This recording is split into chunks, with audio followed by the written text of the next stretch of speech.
எல்லாருக்கும் வணக்கம். இன்னைக்கு நம்ம பார்த்துட்டு இருக்க ஸ்டாக்கோட பேரு ஐஜிஎல், இந்த பிரசாத் கேஸ். நிறைய பேருக்கு இந்த ஸ்டாக் பற்றி தெரிஞ்சிருக்கும். நிறைய வால்யூமில் அதிகமாக ட்ரேட் பண்ற ஸ்டாக்ல இதுவும் ஒன்று. இப்போ இந்த ஸ்டாக்ல வந்துட்டு ஒரு நியூ ஆப்பர்ச்சுனிட்டி வந்து டெக்னிக்கலி இருக்கு. ஸோ அதை தான் நம்ம இன்னைக்கு பார்க்க போகிறோம். நம்ம இப்போ அதை டெய்லி டைம் ஃப்ரேமில் வச்சிருக்கேன். ஸோ மேபி மொபைலில் பார்க்குறவங்களுக்கும் அல்லது ஈவன் ஸ்க்ரீனில் பார்த்தீங்கன்னாலும் இந்த கேண்டில் ஸ்டிக் கிளியராக தெரியாது. நான் அதை வீக்லிலையும் கொண்டு போய் உங்களுக்கு காட்டுறேன். ஸோ இப்போ இதில் பார்த்தீங்கன்னு சொன்னால் ஒரு சிம்பிளான சப்போர்ட் ட்ரெண்ட் லைன் வந்து இந்த கீழே ஃபார்ம் ஆகுது. நீங்கள் ஒரு அண்டர்ஸ்டாண்டிங்க்கு இங்கே ஒரு பிரேக் இருக்கிறத நீங்கள் அண்டர்ஸ்டாண்ட் பண்ணிக்கிறதுக்கு இப்படி நீங்கள் போட்டுக்கலாம். இது ஆக்சுவலாக குழப்பம், நீங்கள் இதை மைண்ட் பண்ண வேண்டாம். இது ஏன் காட்டியிருக்கேன்னா, இந்த இடத்துல பிரேக் ஆனதுக்கப்புறம் இவ்வளோ ஃபாஸ்ட்டாக கீழே இறங்கியிருக்கு. ஒரு சப்போர்ட் லைனை வந்துட்டு சப்போர்ட் லைனை வந்து ஒரு ஸ்டாக் பிரேக் பண்ணுச்சுன்னு சொன்னால் எவ்வளோ ஃபாஸ்ட்டாக அது கீழே விழுன்றதை காட்டுறதுக்காக தான் நான் இந்த லைன் ட்ரா பண்ணி காட்டியிருக்கேன். ஸோ இப்போ இந்த இடத்துல நீங்கள் நோட் பண்ணிங்கன்னா இந்த சப்போர்ட் லைன்லேருந்து ஸ்டாக் விழுந்த உடனே ரொம்ப ஃபாஸ்ட்டாக ஃபால் ஆயிருக்கு. ஸோ அதை காட்டுறதுக்காக தான் உங்களுக்கு இந்த செகண்ட் லைன் போட்டு காட்டினேன். ஆக்சுவலி அந்த இப்போ நம்ம அனலைஸ் பண்ணுறதுக்கும் இந்த ப்ரைஸ் ஆக்ஷனுக்கும் இந்த லைனுக்கும் எந்த சம்மந்தமும் இல்லை. ஸோ எப்படி வந்து அந்த சப்போர்ட் லைன் பிரேக் ஆகும்போது எவ்வளோ ஃபாஸ்டராக வந்துட்டு ஸ்டாக் வந்துட்டு கீழே வந்து ஃபாலோ ஆகுது அப்படின்றது நம்ம புரிஞ்சுக்கிறதுக்காக தான் அந்த எக்ஸாம்பிள் காட்டியிருந்தேன். இதனுடைய ரெசிஸ்டன்ஸ் பார்த்தீங்கன்னா எப்படி இருக்கும், இது வீக்லியில் உங்களுக்கு கிளியராக இருக்கும்னு நினைக்கிறேன். நீங்கள் இன்னும் டெய்லியிலையும் போய் பார்க்கலாம். இப்போ இந்த நம்ம லைன் ட்ரா பண்ணிட்டோம். ட்ரா பண்ணதுக்கப்புறம் நம்ம டெய்லி விட போய் பார்த்தீங்கன்னா உங்களுக்கு இட் மேக் சென்ஸ் எப்படி இருக்குது. இப்போ இந்த ஸ்டாக் உங்களுக்கு ஃபுல்லாக இதில் என்னால் கேப்சர் பண்ணி காட்ட முடியல, ஏன்னா என்னோட ஸ்க்ரீனும் சின்னது தான். நீங்கள் ட்ரேடிங் வியூ இருந்துச்சுன்னா இந்த ஸ்டாக் ஓப்பன் பண்ணி பார்த்தீங்கன்னு சொன்னீங்கன்னா நீங்கள் அதை ஃபுல்லாக எக்ஸ்பேண்ட் பண்ணி பார்க்கலாம்.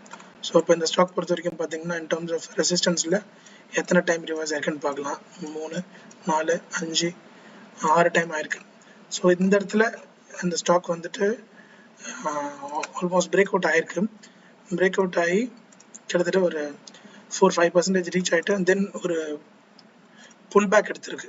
அதாவது இங்கேருந்து பிரேக் அவுட் ஆகிட்டு அப்புறம் ஒரு புல் பேக் எடுத்து மேலே போய் இப்போ திருப்பி ஸ்டாக் வந்துட்டு அந்த பிரேக் அவுட் லெவல் ஆல்மோஸ்ட் அந்த ரெசிஸ்டன்ஸ் லெவலில் இருக்குது. அதாவது ப்ரீவியஸ் ரெசிஸ்டன்ஸ் இந்த லைன் வந்து முதல்ல ரெசிஸ்டன்ஸாக இருந்துச்சு, இப்போ அது வந்து சப்போர்ட் ஆகிடுச்சு.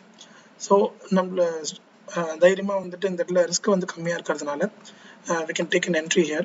இப்படி நம்ம என்ட்ரி எடுத்ததுக்கப்புறம் இதுக்கு கீழே ஸ்டாக் போச்சுன்னு சொன்னால் நம்ம ஸ்டாப் லாஸ் போட்டுக்கிற மாதிரி இந்த இடத்துல we can put a stop loss.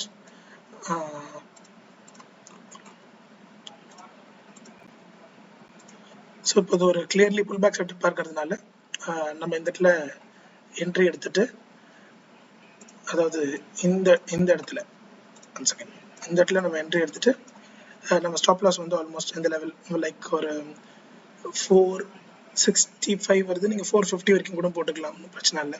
450 is here actually. 460ன்றது இங்கே வந்துடுது, 450 ரொம்ப கீழே போகும். ஸோ உங்களுடைய ரிஸ்க் டாலரன்ஸ் எவ்வளோ இருக்கும், பிகாஸ் உங்களுக்கு வந்து என்ட்ரி வந்து ரொம்ப கம்ஃபர்டபுளாக கிடைக்கிறதுனால நீங்கள் இன்னும் வந்துட்டு கொஞ்சம் ஸ்டாப் லாஸ் எக்ஸ்டெண்ட் பண்ணி கூட போட்டுக்கலாம். பட் ஒன்ஸ் ரெசிஸ்டன்ஸ் பெருசாக அது பிரேக் ஆயிடுச்சுன்னு சொன்னால் நம்ம வந்து அந்த ட்ரேடில் இருக்கிறதுல எந்த ஒரு லாஜிக்கும் கிடையாது.